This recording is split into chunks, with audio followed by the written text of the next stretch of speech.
Hello friends, आज हम एक और नई कहानी की शुरुआत करने वाले हैं। तो चलिए शुरू करते हैं। इस कहानी की शुरुआत में हम 19वीं सदी के एक गांव पेंसिल्वेनिया को देखते हैं, जहां के लोग काफी साधारण और कुशल जीवन जीते हैं। मगर इस गांव की एक खास बात यह भी है कि कोई भी व्यक्ति इस गांव से बाहर नहीं गया और ना ही किसी को बाहर जाने दिया जाता है, क्योंकि यह गांव जंगलों में होता है। इसी वजह से इस गांव का संपर्क शहरों से नहीं होता है। इस गांव के आसपास ऊंची ऊंची दीवारें और एक वॉच टावर लगा हुआ होता है, जिससे कि इस गांव के लोगों पर नजर रखी जा सके, उन्हें जानवरों या अन्य खतरों से महफूज रखा जा सके। इस गांव का रूल यह भी है कि यहाँ का आदमी किसी भी लड़की से शादी कर सकता है, मगर शादी से पहले उसे छू नहीं सकता। ये रूल्स यहाँ के बड़े बूढ़ों ने बनाए हैं, जहाँ इन्हें एल्डर्स कहा जाता है। एक दिन उन्हीं एल्डर्स में से किसी एक एल्डर्स के बेटे की मृत्यु हो जाती है। उसकी मृत्यु किसी बीमारी से होती है, क्योंकि उस गांव में अच्छी मेडिकल फैसिलिटी नहीं थी। इसीलिए इस गांव में कोई बड़ी बीमारी का इलाज करना संभव नहीं है।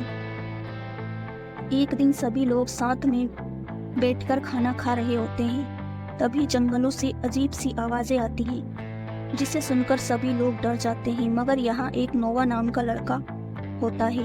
उसकी दिमागी संतुलन बिगड़ चुका होता है। वह यह आवाजें सुनकर हंसने लगता है, मगर कोई भी व्यक्ति इस नोवा को कुछ नहीं कहते, क्योंकि वे सभी लोग एक फैमिली की तरह रहते हैं।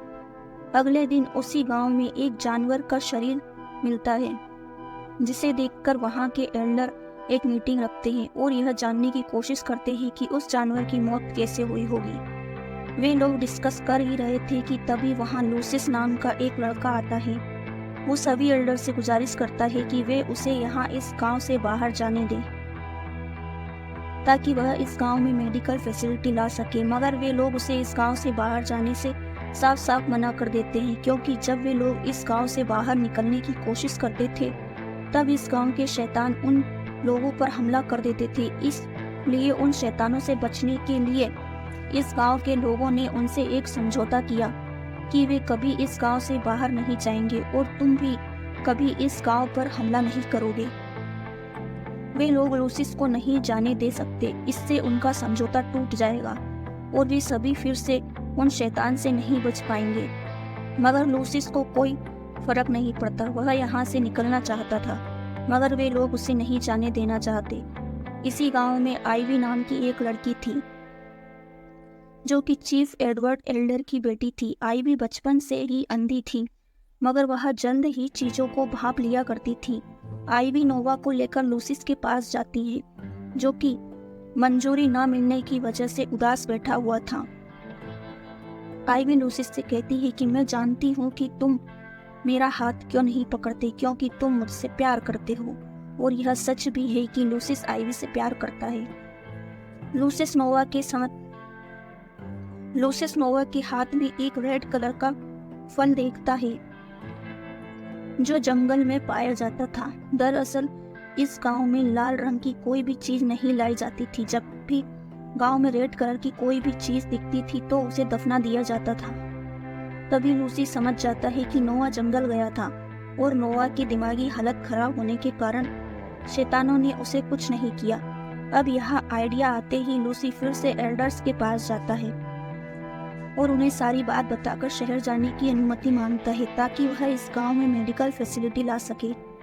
मगर इस बार भी वे लोग इसे जाने से मना कर देते हैं। अब लूसिस बिना अनुमति के ही गांव से बाहर जाने का सोचता है, और अगले दिन जैसे ही लूसिस गांव के बाउंड्री को पार करके जंगल में उतरता है, तभी उसे वहां एक शैतान का साया दिखाई देता है, जिसे देखते ही लूसिस वापस गांव में चला जाता है। जिस रात लूसिस ने गांव से बाहर जाने की कोशिश की थी, उसी रात वॉच टावर पर लात रखने वाले को एक शैतान दिखाई पड़ता है, जिसे देख वह डर जाता है और वहां पर लगी उस बेल को जोर जोर से बजाने लगता है। बेल की आवाज सुनकर सभी गांव वाले डर जाते हैं और भागते हुए घरों के बेसमेंट में छुपने लगते हैं। दरअसल गांव में सभी के घरों के नीचे एक बेसमेंट होता है, जो कि खतरा होने पर उन लोगों के छिपने के काम आता है। अब शैतान उस गांव में आ जाता है और आइवी बाहर खड़ी लूसिस का इंतजार कर रही होती है। इससे पहले कि वह शैतान आइवी को कुछ नुकसान पहुंचाता, वहां पर लूसिस आ जाता है और वह तुरंत आइवी को लेकर वहां से घर के बेसमेंट में चला जाता है। रात भर उन्हें अजीब तरह की आवाजें आती है। अगले दिन सुबह सबके घरों के दरवाजे पर लाल रंग का निशान दिखाई देता है। यह निशान उन लोगों के लिए एक चेतावनी होता है, क्योंकि उन लोगों ने उस समझौते को तोड़ा है। फिर इस गांव में मीटिंग होती है और एल्डर पूछते हैं कि ऐसा किसने किया। तो लूसिस अपनी गलती मानकर उनको सारी बात बता देता है और उनसे माफी भी मांगता है। सभी जानते थे कि लूसिस इस गांव की भलाई चाहता है, इसीलिए वे उसे माफ कर देते हैं। आगे का पार्ट अगले भाग में बताएंगे। Thanks for watching. मूवी अच्छी लगे तो लाइक शेयर सब्सक्राइब जरूर करें।